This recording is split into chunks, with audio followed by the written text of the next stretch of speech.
거룩하신 아버지 하나님, 우리가 하나님 앞에 서 있습니다. 오늘 이 하루가 이 땅에서 살아가는 마지막 날인 것처럼, 오늘 우리가 드리는 이 예배가 이 땅에서 드리는 마지막 예배인 것처럼, 마지막 설교인 것처럼, 마지막 찬양과 마지막 기도인 것처럼 우리의 마음의 중심을 드리기를 원합니다. 마음의 중심, 심령을 감찰하시는 하나님 앞에 예배를 올려드리오니 하나님만 홀로 영광을 받아 주시옵소서. 우리 가슴마다 예수 그리스도의 얼굴에 있는 하나님의 영광을 비추는 그런 큰 은혜가 있는 시간 될 수 있도록 복내려 주시옵소서. 감사합니다. 거룩하신 예수님의 이름으로 기도드립니다. 아멘. 오늘 함께 볼 말씀은 요한복음 10장 40절에서 42절까지의 말씀입니다. 짧은 말씀이니까 한 목소리로 봉독하겠습니다. 시작. 다시 요단강 저편 요한이 처음으로 세례 베풀던 곳에 가사 거기 거하시니 많은 사람이 왔다가 말하되 요한은 아무 표적도 행하지 아니하였으나 요한이 이 사람을 가리켜 말한 것은 다 참이라 하더라. 그리하여 거기서 많은 사람이 예수를 믿으니라. 아멘. 이전에 책을 읽다가 이런 글을 본 적이 있습니다. 우리의 삶이 하나님이 살아계신 것을 증명하는 박물관이 되게 하자. 여러분, 박물관이라는 것은 어떤 곳입니까? 무엇인가를 드러내고 보여주고 전시하는 곳입니다. 우리의 삶이 마치 박물관처럼 하나님의 사랑과 능력을 전시하고 예수님의 자비와 긍휼을 보여주는 그러한 증거의 삶을 살아야 한다. 그래서 사람들로 하여금 예수님을 믿게 하자는 의미입니다. 우리 예수의 사람들은 이 땅에 예수의 이름을 남기는 사람들입니다. 살아도 주를 위해 살고 죽어도 주를 위해 죽어 이 땅에 예수의 이름을 남기는 사람들입니다. 우리 속담에 호랑이는 죽어 가죽을 남기고 사람은 죽어 이름을 남긴다는 말이 있습니다. 그러나 우리 예수의 사람들은 다릅니다. 예수의 사람들은 죽어서 자기의 이름을 남기는 것이 아니라 죽어도 예수의 이름을 남기는 자들이기 때문입니다. 이전에 한 교회에서 경험한 일이 있습니다. 우리 교회 한 집사님의 어머니, 그 어머니 권사님이 위독하다는 소식을 들었습니다. 그 권사님은 90이 넘으신 분이었어요. 평생을 한 교회에서 잘 섬기시다가 요양원에 들어가신 분입니다. 제가 찾아뵀을 때는 기력이 많이 쇠하셨고 산소 마스크를 의지해서 호흡을 하셔야 했습니다. 그 모습을 지켜보는 것이 참으로 안타까웠어요. 그런데 권사님이 병상 앞에서 하시는 이런저런 말씀을 들으면서 참 감사한 것도 있었습니다. 이 권사님은 평생의 기도의 재단을 쌓은 분이고 믿음의 가문을 만든 분이었고 무엇보다도 교회에서 주님의 사랑을 보여줬던 분이었기 때문입니다. 그리고 얼마 후에 그 권사님은 하나님의 부름을 받았습니다. 주일에 장례 예배가 있었어요. 장례 예배를 섬기는 목사님께서 설교를 잘 하시고 설교가 마치자마자 한 여자 전도사님을 앞으로 모셨습니다. 이 순서제는 없었기 때문에 예정에 없었던 순서로 생각됩니다. 이 전도사님이 앞에 나와서 짧게 간증과 같은 말씀을 하셨는데 참 감명이 깊었습니다. 대략 이런 말씀이었어요. 여러분, 우리 권사님은 저에게 너무나 특별한 분이세요. 왜냐하면 우리 권사님 덕분에 저희 어머니가 구원받았기 때문이에요. 오래전에 우리 권사님이 우리 어머니를 얼마나 사랑해줬는지, 예수님의 사랑으로 얼마나 섬겨줬는지 교회가 나가기 싫다던 우리 어머니가 결국에 마음을 바꿔서 예수님을 영접하게 되었어요. 그리고 10여 년 전에 우리 어머니는 저 천국에 먼저 가셨습니다. 권사님의 따뜻한 사랑과 섬김으로 예수님을 모르던 우리 어머니가 예수 믿고 저 천국에 가게 된 것입니다. 아마 지금은 우리 어머니 그리고 우리 권사님이 천국에서 만나 환하게 웃고 있을 것 같아요. 전도사님의 얼굴에는 뜨거운 눈물이 흐르고 있었지만 그 표정만큼은 너무나 밝았습니다. 장례 예배장은 보통 슬픔과 눈물이 있는 장소지만 그 시간, 그 시각만큼은, 그 순간만큼은 너무나 영광스러운 장소로 변했습니다. 이 땅에서는 떠나갔지만 사람들의 가슴에 예수님의 이름을 남기는 삶, 우리도 그런 삶을 살아갈 수 있다면 얼마나 좋을까요? 우리가 그런 삶을 살아내서 우리를 통해서 많은 사람들이 저 천국에 갈 수 있다면 얼마나 좋을까요? 제가 당신 때문에 예수님을 믿었습니다. 제가 당신 덕분에 예수님의 사랑을 경험하게 됐어요. 이것이 우리에 대한 사람들의 기억이라면 얼마나 영광스러운 일이겠습니까? 우리 권사님처럼 수많은 그리스도인들이 하나님의 마음을 품고 지금도 복음의 씨앗을 뿌리고 있습니다. 주님께서 사랑하시는 성도 여러분, 여러분의 삶을 통해 예수님이 드러나고 예수님이 생각나고 예수님이 기억나는 그런 박물관 같은 삶으로 이 땅에 예수의 이름을 남기는 귀한 성도님들 다 되시기를 주님의 이름으로 축복합니다. 오늘 본문에서 만나는 세례 요한이야말로 참으로 그런 삶을 살았던 사람이었습니다. 예수님을 위해 이 땅에 태어나서 예수님을 위해 불꽃같이 살다가 예수님의 이름을 이 땅에 남긴 사람, 그의 삶은 문자 그대로 예수님을 보여주는 박물관과 같았습니다. 그래서 어떤 분은 세례 요한의 삶을 이렇게 요약했습니다. 그의 참된 증거를 통해 신앙에 대해서 냉담하던 유대인들의 마음속에 믿음이 생기게 되었고, 죄악에 대하여 무감각하던 세리와 군인들이 회개하는 역사가 일어났고, 종교적인 껍질 속에서 외식하던 서기관과 사두개인들이 참회하며 자신들이 그리스도를 맡기에 얼마나 부족한 존재인지를 깨닫게 되었다. 영적으로 칠흑같이 어두운 시대에 빛 대신 예수 그리스도를 전했던 세례 요한입니다. 그는 예수의 이름을 위해서라면 자신의 목숨을 초계와 같이 버릴 수 있는 사람, 그와 함께 있으면 누구라도 예수님을 보게 하는 그런 사람이었습니다. 여러분이 잘 아시는 대로 세례 요한의 가장 특징적인 사역은 회개의 세례를 베푸는 일이었습니다. 그가 요단강에서 회개의 세례를 베풀자 많은 사람들이 그에게로 몰려왔습니다. 그리고 이런저런 말들이 있었습니다. 웅성거림이 있었어요. 이 사람이 과연 누구인가? 이 사람의 정체는 무엇인가? 이 사람이 혹시 우리가 오랫동안 기다려왔던 그 메시아는 아닌가? 사람들이 물어왔습니다. 그러자 세례 요한은 주저하지 않고 분명하게 답합니다. 여러분, 나는 그리스도가 아닙니다. 여러분, 저는 죽음을 보지 않고 살았던 엘리야도 아닙니다. 나는 그리스도의 길을 준비하는 광야에서 외치는 자의 소리입니다. 광야에서 외치는 자의 소리입니다. 여러분, 이 소리는 아무런 의미 없는 소리가 아니었습니다. 공허하게 울리는 소리가 아니었어요. 이 소리에는 목적이 있었습니다. 이 소리 안에는 분명한 메시지가 있었습니다. 세례 요한의 말을 빌리면 이 소리는 내 뒤에 오시는 이에 대한 소리였습니다. 광야에서 예수님에 대해 외치는 소리, 그것이 요한의 삶 그 자체였습니다.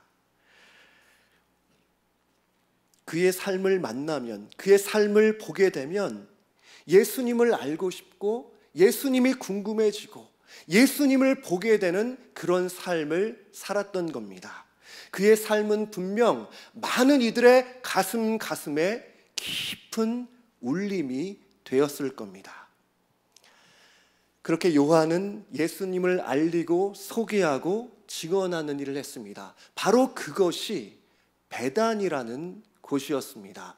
그런데 오늘 본문을 보니까 예수님께서 이 베다니에 오십니다. 오늘 10장 40절 말씀입니다. 우리 함께 봉독하겠습니다. 다시 요단강 저편 요한이 처음으로 세례 베풀던 곳에 가사 거기 거하시니. 예수님께서는 요한이 처음으로 세례 베풀던 곳인 베다니로 가셨습니다. 예수님께서 왜 이곳으로 가셨을까요? 오늘 본문에는 없지만 요한복음 10장 22절 이하를 보면 그 이유를 알 수 있습니다. 예수님께서 한 명절에 예루살렘 성전에 들어가셨습니다. 그 성전에 들어가셔서 보통 때처럼 하나님의 말씀을 전하셨어요. 그런데 이 말씀에 대한 유대인들의 반응이 참으로 기가 막혔습니다. 31절에 말씀합니다. 유대인들이 다시 돌을 들어 치려하거늘.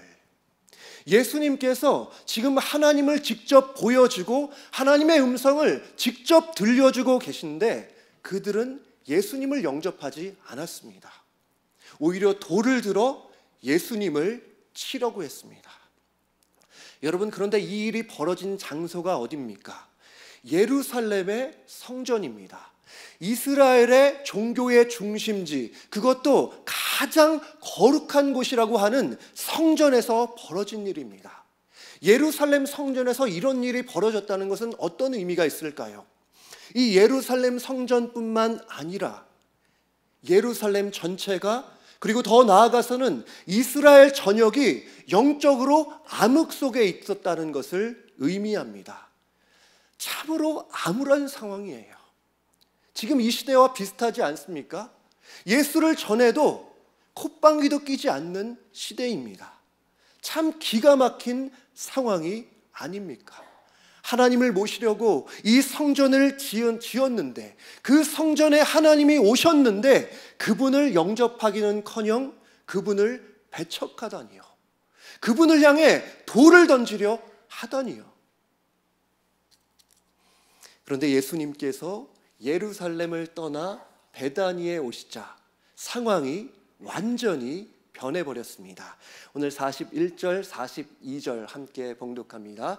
많은 사람이 왔다가 말하되 요한은 아무 표적도 행하지 아니하였으나 요한이 이 사람을 가리켜 말한 것은 다 참이라 하더라. 그리하여 거기서 많은 사람이 예수를 믿으니라.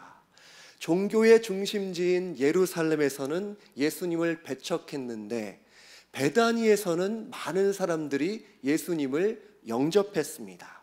어떻게 된 것일까요? 어떻게 이렇게 상황이 급변할 수 있을까요? 예루살렘에는 많은 사람들이 예수님을 배척했는데 어떻게 베다니에서는 이렇게 놀라운 구원의 역사가 있을 수 있었을까요?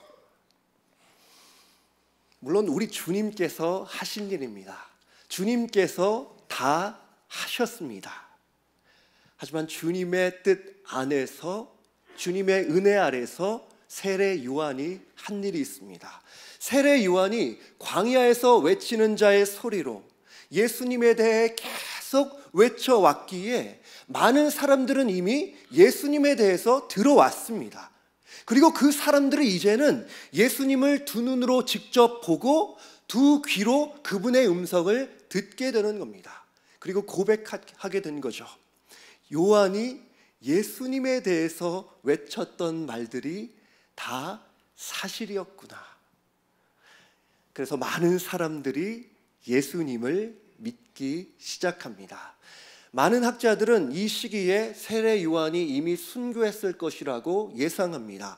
비록 세례 요한은 세상을 떠났지만 그의 선포와 증언은 많은 사람들의 가슴 속에 그대로 남아서 그들을 예수님께로 인도했던 겁니다. 주님께서 오시기 전에 사람들의 마음밭을 기경해서 주님의 길을 준비했던 것이에요. 그런데 오늘 41절 상반절에는 좀 특이한 말씀이 있습니다. 많은 사람이 왔다가 말하되 요한은 아무 표적도 행하지 아니하였다. 요한은 아무 표적도 행하지 아니하였다. 이 문장을 보면 이런 표현은 없어도 괜찮아 보입니다. 많은 사람이 왔다가 말하되 요한이 이 사람을 가리켜 말한 것은 다 참이더라. 이렇게 말하면 오히려 더 자연스러워 보입니다. 그런데 왜 굳이 요한은 아무 표적도 행하지 않았다고 말할까요? 표적이 무엇이길래 사람들이 이 표적에 대해서 말하고 있는 걸까요? 요한복음에서는 이 표적이 굉장히 중요한 의미를 갖습니다. 요한복음을 두 개로 구분을 하면 첫 번째 부분을 표적의 책이라고도 할 정도입니다. 그렇다면 이 표적이라는 것은 무엇일까요? 표적을 영어로 하면 참 이해가 쉽습니다. 표적은 영어로 사인입니다. 마치 이런 겁니다. 제가 이렇게 한다면 여러분들은 무엇이 보이십니까? 무엇이 보이세요? 십자가가 보이시죠?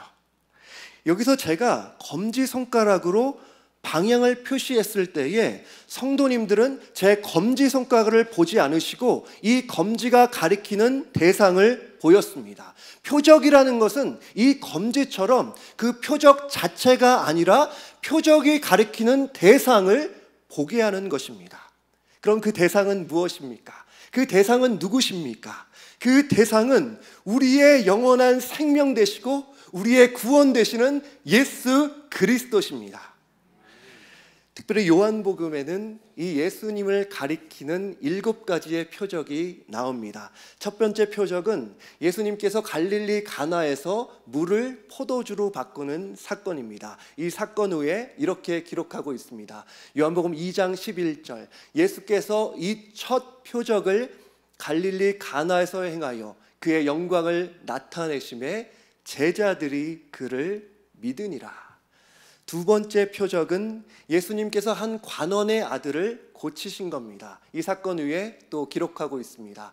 4장 54절 말씀, 이것은 예수께서 유대에서 갈릴리로 오신 후에 행하신 세 번째 표적이니라. 두 번째 표적이니라. 세 번째 표적은 베데스다 연못에서 38년 된 병자를 고치신 거고, 네 번째 표적은 그 유명한 오병이어 사건입니다. 다섯 번째 사건은 예수님께서 물 위를 걸으신 사건이고, 여섯 번째 사건은 실로암의 맹인을 고치신 것, 마지막 일곱 번째 표적은 예수님께서 죽은 나사로를 다시 살리시는 사건입니다. 그런데 왜 예수님께서는 이런 표적들을 행하셨던 걸까요? 왜 이런 표적들을 7개 보여주신 걸까요? 그것은 사람들 앞에 깜짝 쇼를 보여주려는 것이 아니었습니다. 사람들 앞에서 예수님 자신의 능력을 과시하기 위함도 아니었습니다.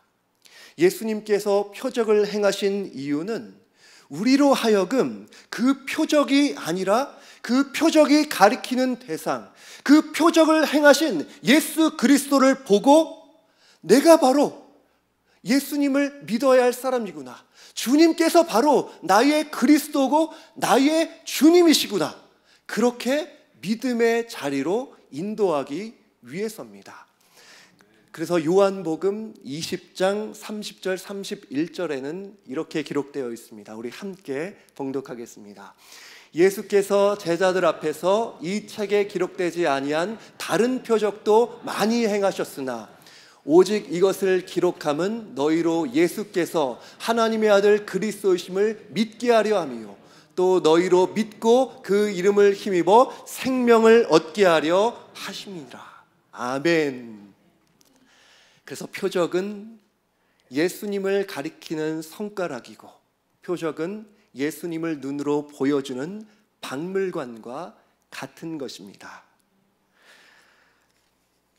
그런데 문제는 세례 요한이 이러한 표적을 행하지 못했다는 겁니다. 세례 요한은 사람들 앞에서 물을 포도주로 바꾼 적도 없고, 사람들을 병든 자를 고친 적도 없고, 죽은 자를 살리신 적은 더더욱 없었습니다. 수많은 선지자들이 놀라운 기적과 표적을 보여줬지만 세례 요한은 그러지 못했어요.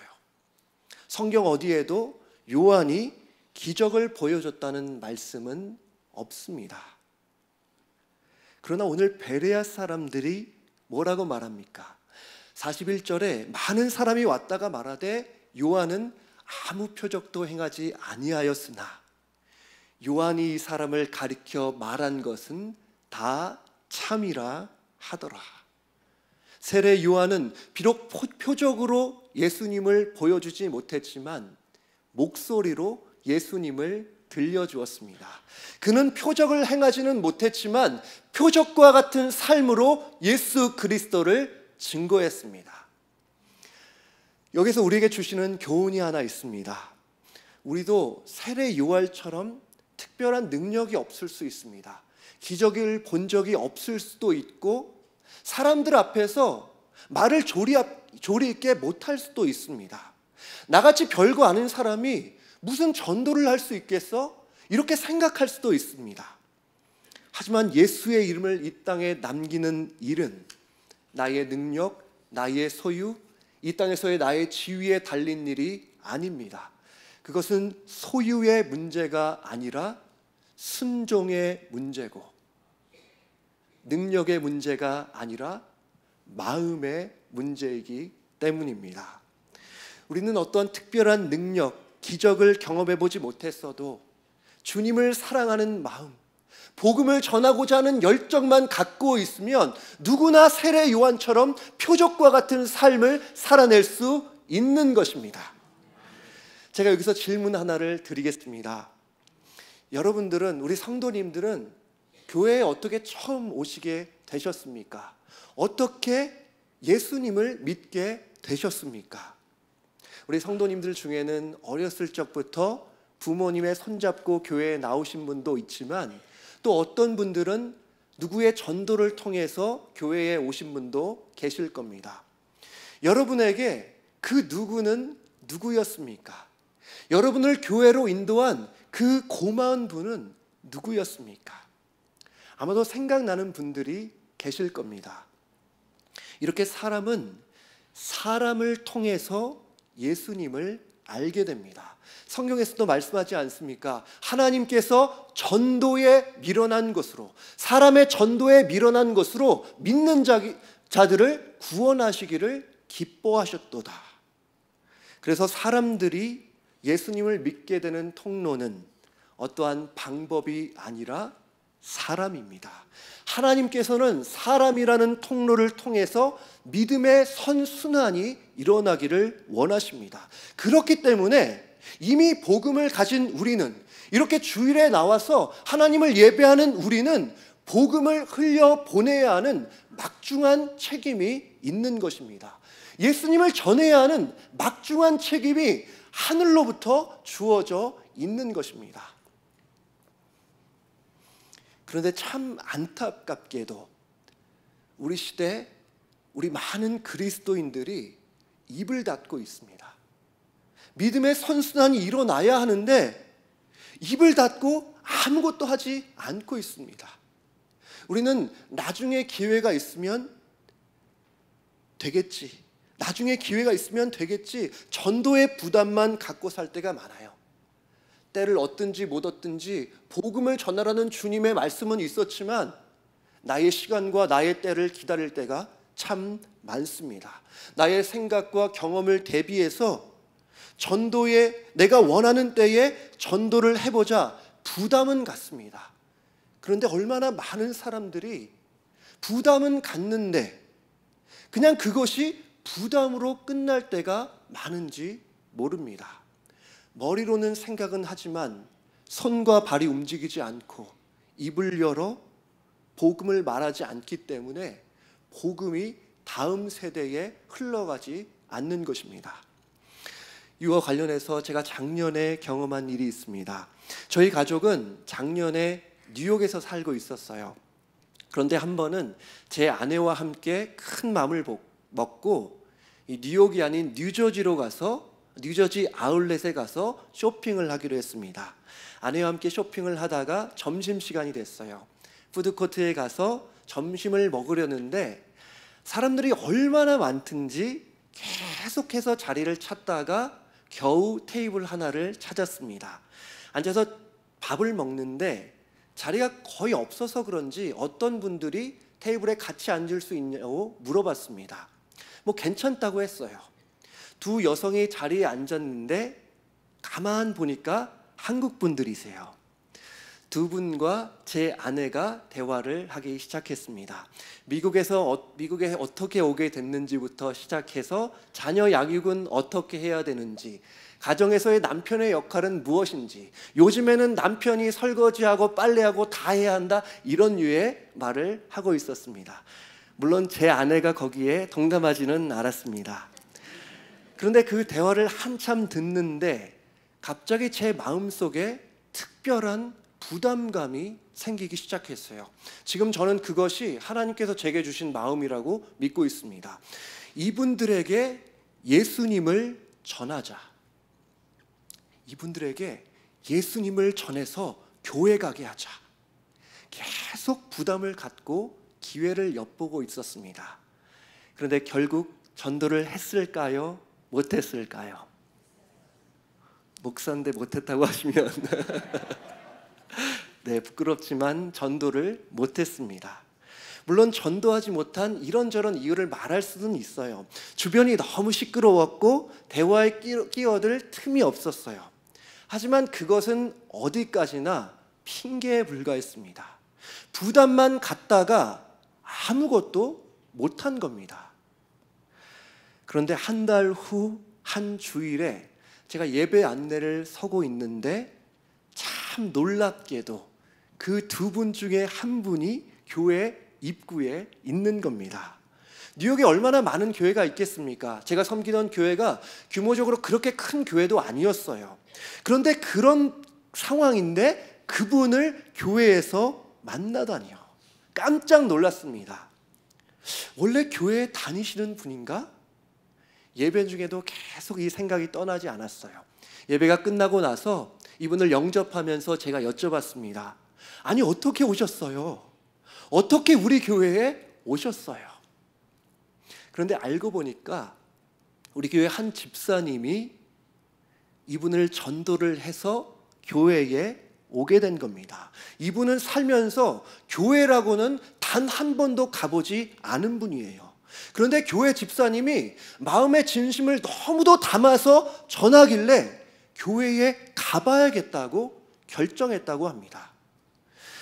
이 여자분도 아울렛에서 저희와 헤어지면서 언젠가 꼭 만날 것 같은 그런 부담, 그런 마음이 있었다고 합니다. 그래서 마음의 전율이 있었다고 해요. 이후에 이분이 예수님을 영접하고 하나님의 자녀가 되었습니다. 참 신기하고도 참 감사한 일이었어요. 하지만 이 일을 겪으면서 제가 받은 교훈이 하나 있습니다. 하나님께서 부담을 주실 때에 부담만 갖지 말고 곧바로 순종하자. 하나님께서 전도의 부담을 주시면 그 내 안에만 부담을 갖지 말고 곧바로 순종하자. 부담만 갖다 끝나는 경우가 없도록 하나님께서 저를 가르쳐 주신 겁니다. 오늘 우리는 예수의 이름을 위해 살았던 인물, 예수를 위해서 불꽃같이 살아냈던 세례 요한을 보았습니다. 얼마나 큰 열정과 사랑을 품었을까요? 그런데 오늘 베다니에 오신 예수님, 그 예수님이야말로 그 누구보다 큰 열정과 사랑으로 구원을 위해 일하는 분이십니다. 예수님은 구원과 전도 없이는 절대로 설명할 수 없는 삶을 살았습니다. 하나님이신 예수님께서 왜 이 낮고 천한 땅에 오셔야 했습니까? 왜 예수님께서 호텔이 아니라 마구간에 구유에서 태어나셔야 했습니까? 예수님께서 왜 그렇게까지 낮아지셔야 했던 겁니까? 무슨 이유 때문에 그분이 그런 고난을 당하셔야 했습니까? 왜 십자가에서 그 물과 피를 다 흘리셔야 했습니까? 예수님의 탄생, 예수님의 삶, 예수님의 십자가 사건과 부활은, 이 모든 일들은 우리의 구원을 위한 것이었습니다. 우리의 구원을 위해서 이 땅에 오셨고 우리의 구원을 위해서 멸시천대의 십자가를 예수님께서 다 당하신 것입니다. 예수님은 그러한 열정과 사랑으로 우리를 구원해 주셨습니다. 그리고 우리를 바로 저 천국으로 데려가지 않으시고 이 땅에 남겨두셨습니다. 왜 그럴까요? 왜 예수님을 믿자마자 저 천국으로 데려가지 않으시고 이 땅에 우리를 남겨두시는 걸까요? 그 이유는 아직 예수님을 모르는 사람들이 많기 때문입니다. 아직 예수 몰라 죽어가는 이들이 이 땅에 너무나 많기 때문입니다. 그런 자들이 너무나 많기 때문에 예수의 이름 전하라고, 생명의 복음을 좀 전하라고 예수님께서 우리를 이 땅에 남겨두신 것입니다. 주님께서 사랑하시는 성도 여러분, 저와 여러분 모두가 박물관 같은 삶으로, 표적과 같은 삶으로 예수님을 가리키고 예수님을 보여주어야 합니다. 우리 귀한 성도님들이 그런 표적과 같은 삶을 통해 여러분의 가정과 자녀와 일터에 예수의 이름을 남기시기를 주님의 이름으로 축복합니다. 그렇게 될 때에 오늘 42절과 같은 놀라운 일을 경험하게 될 것입니다. 41절 하반절부터 제가 읽겠습니다. 요한이 이 사람을 가리켜 예수님을 가리켜 말한 것은 다 참이라 하더라. 그리하여 거기서 많은 사람이 예수를 믿으니라. 그리하여 많은 사람이 예수를 믿었다. 이 말씀은 그냥 벌어진 일을 담담하게 설명하는 것처럼 보입니다. 하지만 어쩌면 이 말씀이야말로 한 인생을 향한 가장 큰 칭찬, 가장 영광스러운 칭찬일 수 있어요. 세례 요한의 증언을 통해 거기서 많은 사람이 예수를 믿었다. 세례 요한이라는 단어에 우리의 이름을 넣으면 어떻겠습니까? 나의 증언을 통해 많은 사람이 예수를 믿으니라. 이것이 우리에 대한 하늘의 기록이라면 이보다 더 영광스러운 일이 어디 있겠습니까? 얼마나 감격스러운 일이겠습니까? 훗날에 우리 모두는 이 세상에서의 삶을 마감할 때에 하나님 앞에 서게 될 날이 올 겁니다. 그날에 우리는 하나님 앞에 서게 될 거예요. 근데 하나님은 우리에 대해서 세상에서 얼마나 유명해졌는지, 얼마나 많은 돈을 벌었는지, 얼마나 높은 지위에 올랐었는지, 얼마나 자신의 이름을 이 땅에 떨쳤는지에 대해서 묻지 않으실 거예요. 예수님의 질문은 이런 걸 겁니다. 너는 얼마나 세상 사람들의 가슴에 예수 그리스도의 이름을 남겼는가? 얼마나 많은 사람들에게 복음의 씨앗을 뿌렸는가? 그들을 위해 얼마나 많은 눈물과 땀방울을 흘렸는가?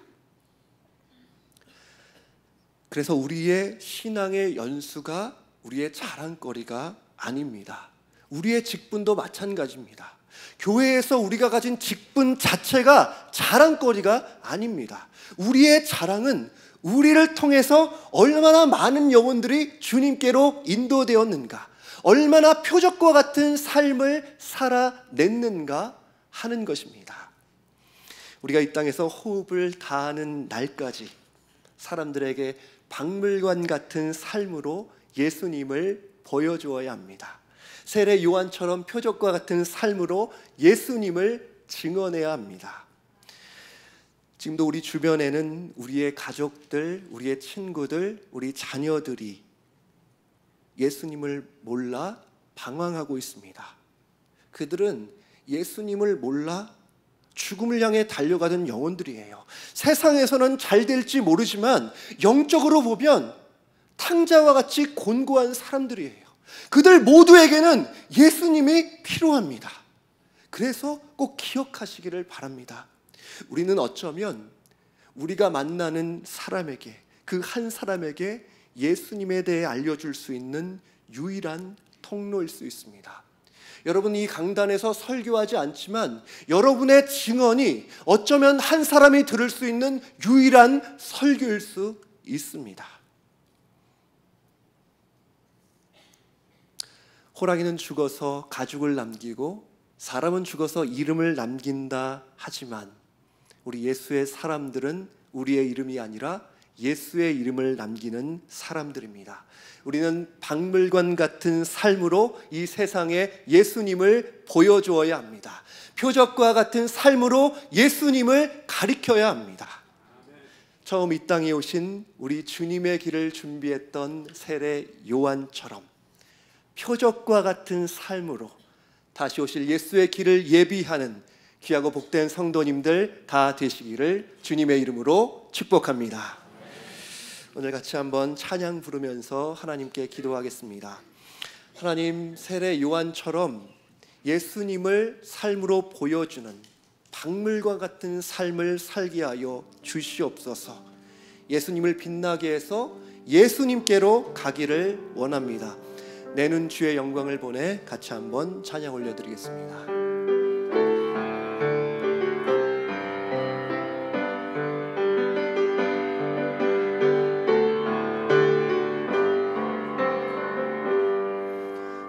내는 주의 영광을 보내 우리 가운데 계신 주님,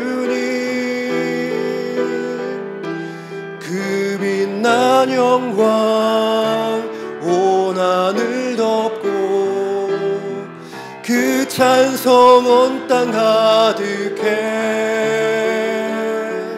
내는 주의 영광을 보내 찬송 가운데 서신 주님, 주님의 얼굴은 온 세상 향하네. 권능의 팔을 드셨네. 주의 영광 이곳에 가득해. 우린 선해 주님과 함께 찬양하며 우리는 전진하리. 모든 열방 주 볼 때 주의 영광 이곳에 가득해. 주의 영광 이곳에 가득해. 우린 선해 주님과 함께 찬양하며 우리는 전진하리. 모든 열방 주 볼 때까지. 찬양에서는 이렇게 고백했어요. 내 눈 주의 영광을 보내. 하지만 이 세상 수많은 사람들은 주님의 영광을 보지 못합니다. 하나님, 주님의 모든 열방의 주님을 볼 때까지 표적과 같은 삶을 살기를 원합니다. 하나님, 우리를 통해 다시 한번 복음의 강물이 흘러가게 하여 주시옵소서. 구원을 향한 하나님의 열정을 회복시켜 주시옵소서. 이 시간 주여 한번 부르고 다시 한번 기도하겠습니다. 주여! 거룩하신 아버지 하나님, 하나님, 우리가 세례 요한처럼 표적과 같은 삶을 살아가기를 원합니다. 하나님, 우리가 마음에 부담만 갖고 있었는지가 얼마나 많은지 모릅니다. 하나님, 그렇게 놀라운 구원과 사랑과 은혜를 경험했음에도 불구하고 하나님, 죽어가는 저 영혼들을 외면하고 하나님, 그들에게 입을 열어 복음을 전하지 않았음을 하나님 용서하여 주시옵소서. 하나님, 다시 한번 구원을 향한 하나님의 열정을 회복시켜 주시옵소서. 하나님, 오늘 세례 요한처럼 죽어서 예수의 이름을 남기기 원합니다. 하나님, 우리의 가족에, 우리의 친구에게, 우리의 자녀의 가슴에 예수에 대한 이름을 남기는 하나님, 그런 우리 성도들 될 수 있도록 축복하여 주시옵소서. 하나님을 사랑하는 마음, 이웃을 사랑하는 마음으로 그렇게 하여 주시옵소서. 하나님, 그것이 우리의 지식과 우리의 소유와 우리의 어떤 세상의 능력에 달려있지 않음을 믿습니다. 하나님, 주님의 사랑으로 복음 전할 수 있는 마음을 우리에게 허락하여 주시옵소서. 다시 한번 우리 에브리데이 교회를 통해 많은 곳에 주님의 사랑이 흘러가게 하시고 주님의 복음이 흘러가게 하여 주시고 다시 한번 하나님의 나라가 곳곳에 이루어질 수 있도록 하나님 축복하여 주시옵소서. 하나님, 우리 선교사님들을 돕고 있습니다. 선교되는 사역 하나님께서 은혜 베풀어 주시어서 하나님, 동네마다 마을마다 그리스도의 몸된 교회가 세워지게 하여 주시고 예배가 없던 지역에 예배가 회복되게 하여 주시고 하나님, 주님을 부르지 몰라 알았던 사람들, 주의 영광을 보지 못했던 사람들이 다시 한번 주의 영광을 보고 온 땅 열방이 주님을 섬기게 하여 주시옵소서. 주님 다시 오실 그날까지 처음 오신 예수의 길을 예비했던 세례 요한처럼 다시 오실 예수님의 길을 준비하는 우리 귀한 에브리데이 교회 성도님들 다 될 수 있도록 하나님 축복하여 주시옵소서. 그 열정, 사랑 다시 한번 회복시켜 주시옵소서. 이 시간 다 함께 일어나셔서 다시 한번 하나님께 우리의 마음을 담아 다시 한번 고백하겠습니다.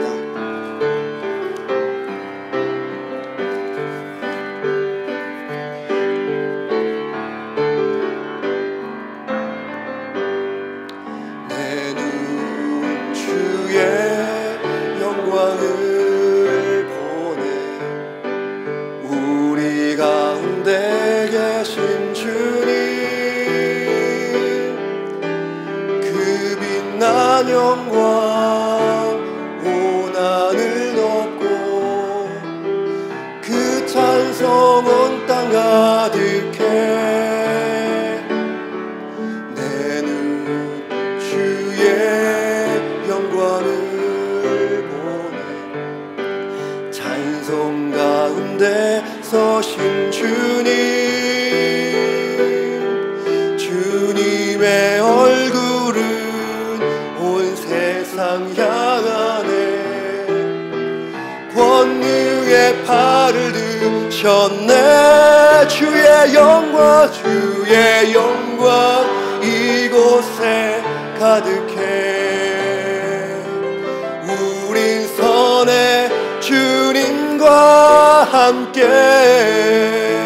찬양하며 우리는 하리. 모든 열방 다시 한번 고백합니다. 주의 영광 이곳에 가득해. 주의 영광 이곳에 가득해.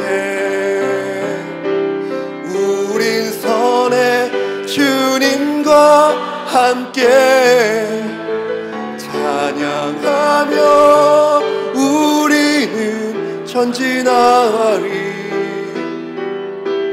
모든 열방 주볼 때까지, 모든 열방 주볼 때까지. 존귀하신 아버지 하나님, 모든 열방이 주님을 볼 그날까지 오늘 세례 요한처럼 표적과 같은 삶을 살기를 원합니다. 말할 수 없는 은혜와 다함이 없는 사랑을 받았음에도 불구하고 복음을 전하지 못했던 우리를 용서하여 주시옵소서.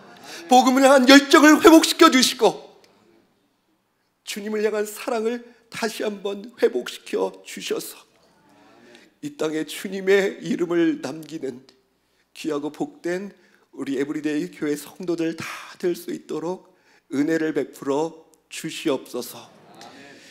이제는 우리 주 예수 그리스도의 은혜와 하나님의 무한한 사랑하심과 성령의 교통하심이 세례 요한처럼 표적 같은 삶을 살기를 원하는 우리 귀한 성도들에게 이제와 영원토록 함께 있을지어다.